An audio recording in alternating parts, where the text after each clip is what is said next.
Le grand direct de l'actu, Jean-Marc Morandini. Alors que le diesel bashing bat son plein, à quoi peut bien servir d'acheter un véhicule diesel aujourd'hui en France? L'intérêt d'un moteur diesel réside avant tout dans sa moindre consommation, à puissance égale, conjuguée au prix inférieur du gazole à la pompe. En tout cas, c'était comme ça jusque-là. Aujourd'hui, on a le sentiment que les choses sont en train de changer. Avec nous, pour en parler, Nicolas Bernard, bonjour. Bonjour. Merci d'être en direct avec nous ce matin sur Europe 1. Vous êtes journaliste à Auto Plus. Et la question toute simple qu'on a envie de vous poser ce matin, c'est est-ce que c'est encore intéressant d'acheter un véhicule diesel? On va parler du véhicule d'abord. En général, c'est plus cher à l'achat, mais on se dit qu'on y gagne avec la consommation et le prix à l'essence. Est-ce que c'est toujours vrai?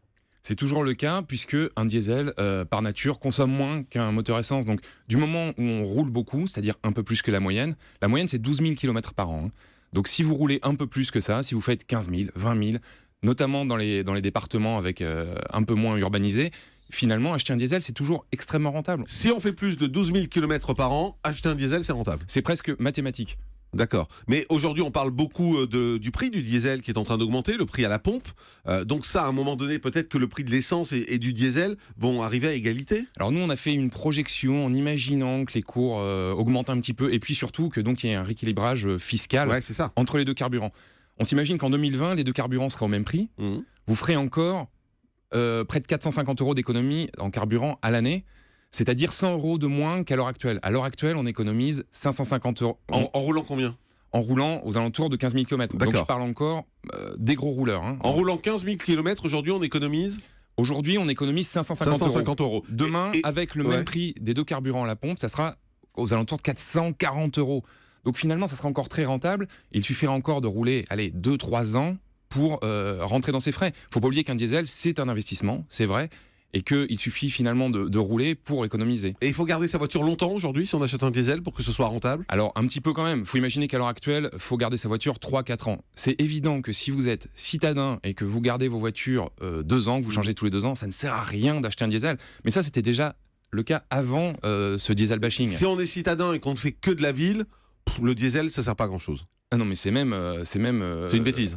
Complètement. C'est une absurdité. Vous en aurez pour plus cher d'entretien, vous en aurez pour plus cher à l'achat, vous rentrerez jamais dans vos frais. C'est une bêtise absolue. En revanche, si on habite en banlieue ou à la campagne, là, ça devient forcément intéressant parce que on roule par définition un peu plus. Bien évidemment. Et puis si professionnellement on est amené à faire beaucoup de kilomètres, là il y a toujours pas de comparaison possible. Il y a aussi le problème d'image du diesel quand même qui a totalement basculé. Aujourd'hui, quand on parle de voiture diesel, on a l'impression que le conducteur est un pollueur. Alors à l'heure actuelle, on est en plein diesel bashing, c'est vrai. Mais bien malin, qui peut dire demain quelle sera la politique? Faut pas oublier qu'en 2008, on est en train de favoriser les diesels parce que quand on parle de CO2, on va bientôt en parler à la COP21. Quand on parle de CO2, le diesel qui consomme moins émet moins de CO2. Le CO2 est lié à la consommation. Quand on parle de pollution directe dans les villes, pollution à l'asthme, etc., là, le diesel pollue plus. Donc finalement, ça dépend quel est l'axe des pouvoirs publics. Est-ce que vous pensez qu'il faut attendre un peu malgré tout avant d'acheter du diesel? Et avec ce diesel bashing en cours, peut-être que les constructeurs vont commencer à faire des prix, à faire des promotions sur le diesel.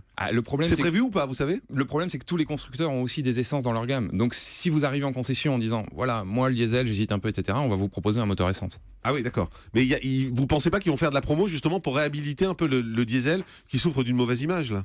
Je pense que là, pour le moment, il faut juste qu'ils attendent et qu'ils espèrent un petit peu que demain, on reparle de bilan carbone. Et au bilan carbone, le diesel va de nouveau monter. Et finalement, ils font le dos rond à l'heure actuelle. On en parle tout de suite, mais dans un an, quand les Français voudront acheter une voiture qui consomme peu et qui roule beaucoup, on reparlera diesel Mais nécessairement. on a beaucoup entendu, y compris ici sur Europe 1, des gens qui disaient voilà, moi j'ai acheté un diesel parce qu'on m'avait dit c'est bien, ça pollue pas. J'ai acheté un diesel parce que le prix à la pompe était beaucoup moins cher que l'essence. Et aujourd'hui, j'ai l'impression de me faire avoir. Ils ont raison, ces gens-là, ou au final, le bilan reste positif? Ah non, ils ont vraiment raison de dire qu'ils ont eu l'impression de se faire avoir. Il y a 5 ans, on donnait des bonus écologiques à des voitures qui n'étaient pas filtrées, c'est-à-dire qui crachaient noir, et des voitures citadines. Il y a 5-6 ans, la voiture la plus bonusée, c'était des petites citadines diesel, c'est-à-dire des non-sens absolus, sans filtre à particules, qui crachaient noir dans les villes. Ah oui. Et ces Il y voitures-là, a 5 ans seulement, c'était comme ça. et ces voitures-là avaient un bonus écologique. Et du jour au lendemain, on voit bien que les pouvoirs publics peuvent complètement retourner leur veste et sans avoir besoin de s'expliquer, puisque ça reste quelque chose d'assez obscur, on comprend pas, on dit qui pollue pas, voilà. On n'est pas tout à fait sûr de ça. Et en jouant là-dessus, sur cette complexité des différents types de pollution, entre le développement durable et la pollution immédiate en ville, les politiques jouent là-dessus et peuvent changer leur fusil d'épaule en moins de 5 ans. Donc les propriétaires de diesel sont pas des salauds de pollueurs comme on essaie de le faire croire malgré tout. En fait, tout ça c'est un environnement, c'est parce qu'on les a aidés, parce qu'on les a incités à acheter ce type de voiture, on leur a donné des aides, etc. Bien évidemment, et quel que soit le type de moyen de locomotion que vous utilisez, vous allez polluer. Y compris dans les transports publics, y compris avec une voiture diesel, avec une voiture essence, avec une voiture hybride. Du moment où on se déplace, alors récemment on a essayé une voiture à hydrogène, c'est censé être formidable, ça recrache de l'eau. Seulement, quel est le moyen de produire de l'hydrogène ? On se penche sur les centrales électriques, etc. Et on se rend compte que le bilan carbone n'est pas génial non plus. Donc ce que vous nous dites en tout cas Nicolas Bernard ce matin, c'est ne vous laissez pas intoxiquer par le diesel bashing. Le diesel reste un bon investissement. Si on fait plus de 12 000 km, il faut continuer. Et bien sûr, c'est automatique. Le diesel consomme moins. Si vous êtes citadin, achetez une essence. Si vous êtes plutôt dans des départements assez peu urbanisés, ou si vous êtes amené à faire beaucoup de kilomètres par votre travail, achetez un diesel. Mais du côté de vos lecteurs, vous avez eu des inquiétudes quand même de propriétaires de diesel, je suppose. Du côté des lecteurs d'Autoplus, ils ont dû se poser des questions aussi. Bien sûr, mais on a aussi beaucoup de lecteurs qui à l'heure actuelle sont passés à l'essence et comprennent pas les consommations. On leur parle de 5 litres au 100 km, ils se retrouvent... C'est une autre arnaque, ça. On en a parlé ces derniers temps. C'est vrai que les consommations affichées sont loin des consommations réelles. Exactement. Et puis on est habitué à conduire un diesel, à conduire d'une certaine manière. Un essence se conduit différemment d'un diesel. C'est intéressant. Moi, je suis plutôt heureux que des citadins recommencent à passer à l'essence.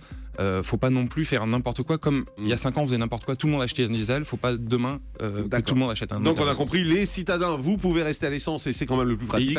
Et y passer. Et si vous faites plus de 12 000 km, en revanche, là, passez au diesel parce que vous ferez des affaires et c'est pas aussi polluant qu'on veut bien le dire. Merci beaucoup, Nicolas Bernard, journaliste à Autoplus, pour ces précisions.